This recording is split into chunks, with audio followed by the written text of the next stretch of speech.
السلام علیکم ورحمۃ اللہ وبرکاتہ۔ دوستو، انسان کی شخصیت پر اس کے نام کا بہت اثر پڑتا ہے، اس لیے اپنے بچوں کے اچھے نام رکھنے چاہیے۔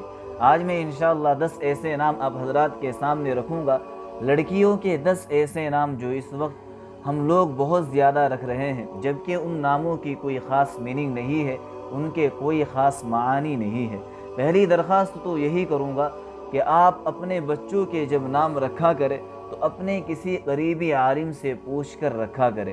اپنے کسی قریبی عالم سے یا کسی عالم دین جس سے ہم تعلق رکھتے ہیں یا کوئی جو جاننے والا ہے، ان سے اس بارے میں پہلے مشورہ کرے کہ ہمیں اپنے بچے کا کون سا نام رکھنا چاہیے اور کون سا نام نہیں رکھنا چاہیے۔ 10 ایسے نام جو اس وقت ہمارے سماج کے اندر، سوسائٹی کے اندر، مسلم معاشرے کے اندر بہت زیادہ رکھے جاتے ہیں، لیکن ان ناموں کی کوئی خاص میننگ نہیں ہے۔ تو لہٰذا اگر ان میں سے آپ کا بھی کوئی نام ہے یا آپ کے بچی کا کوئی نام ہے تو بہتر یہی ہوگا، میرا مشورہ یہی ہے کہ اس نام کو تبدیل کر دیجئے، بدل دیجئے، صحابیہ کے یا کسی بزرگ عورت کے نام پر وہ نام رکھنے کی کوشش کرے۔ سب سے پہلا نام ہے امائرہ۔ امائرہ یہ بھی اس وقت نام بہت زیادہ رکھا جاتا ہے، جبکہ اس نام کی ڈھونڈنے کے بعد بھی کوئی خاص میننگ نہیں ملی، اور جتنے بھی بڑے ادارے ہیں اکثر نے اس نام کے کسی بھی خاص میننگ کا انکار کیا ہے کہ ہمیں ایسا کوئی بھی نام نہیں ملا۔ اسی طریقے سے دوسرا نام ہے صاعقہ۔ صاعقہ کہتے ہیں بجلی کو، کڑکدار بجلی کو۔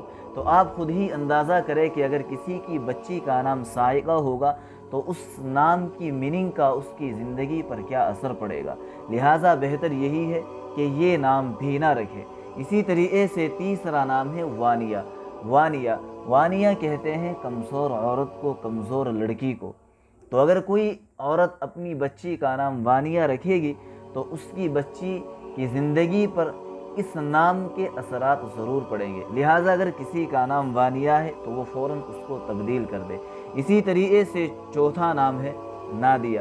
نادیہ کہتے ہیں ایک ایسے درخت کو جو پانی سے بہت زیادہ دور ہو۔ لغت میں اس کی میننگ یہ ملی ہے کہ ایک ایسا درخت جو پانی سے بہت زیادہ دور ہو۔ لہٰذا میری درخواست یہی ہے کہ یہ نام بھی نہ رکھے۔ نمبر 5 پر آتا ہے منتشا۔ منتشا کہتے ہیں جو چاہنا، جیسے ہم کہتے ہیں جو آپ کی مرضی، جو آپ چاہتے ہیں، تو اس کی بھی کوئی خاص میننگ نہیں ہے۔ تو اگر کسی بچی کا نام منتشا ہے تو وہ اس کو بدلنے کی کوشش کرے، کوئی اور اچھا سا نام رکھے، کوئی اور بہتر سا نام رکھے۔ چھٹے نمبر پر آتا ہے مارا۔ یہ بھی کوئی نام نہیں ہے، اس کے علاوہ کوئی دوسرا نام رکھنے کی کوشش کرے۔ 7ویں نمبر پر جو اس وقت بہت زیادہ رکھا جاتا ہے وہ ہے زویا۔ زویا بھی کوئی خاص نام نہیں ہے، بہتر یہی ہوگا کہ یہ نام تبدیل کرے اور کوئی اچھا سا نام رکھے۔ 8واں نام ہے انابیہ یا انابیہ۔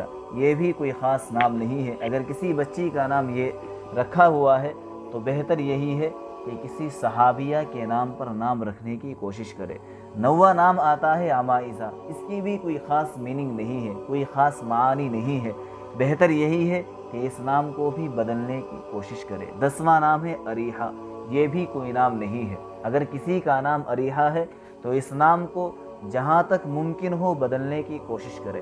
اگر آپ حضرات کو یہ لگتا ہے کہ ہم نے ان ناموں کی میننگ، ان کے معانی نیٹ پر دیکھے ہیں، تو میری درخواست یہی ہے کہ نیٹ پر بہت ساری چیزیں غلط بھی پڑی ہوئی ہیں۔ جیسے میں نے شروع میں کہا، پھر آخر میں یہی کہوں گا کہ جب بھی آپ اپنی بچی کا نام رکھے تو کسی معتبر عالم سے ملے، کسی اس فیلڈ کے ماہر سے ملے، جاننے والے سے ملے، کسی اپنی قریبی مسجد کے امام سے معلوم کر کے ہی نام رکھے، تاکہ آپ کی بچی پر اس نام کی جو میننگ ہے اس کے اچھے اثرات پڑے۔ امید ہے کہ آپ حضرات ان تمام باتوں کو اچھی طرح سمجھ گئے ہوں گے۔ درخواست یہی ہے کہ اگر ان ناموں میں سے کسی کا آپ کو ایسا کوئی نام نظر آتا ہے تو اس تک یہ ویڈیو ضرور پہنچائے۔ اللہ تعالی ہم سب کو دین کے کاموں میں ایک دوسرے کا معاون بننے کی اور ایک دوسرے کے ساتھ اس طرح کی چیزیں شیئر کرنے کی توفیق عطا فرمائے۔ السلام علیکم ورحمۃ اللہ وبرکاتہ۔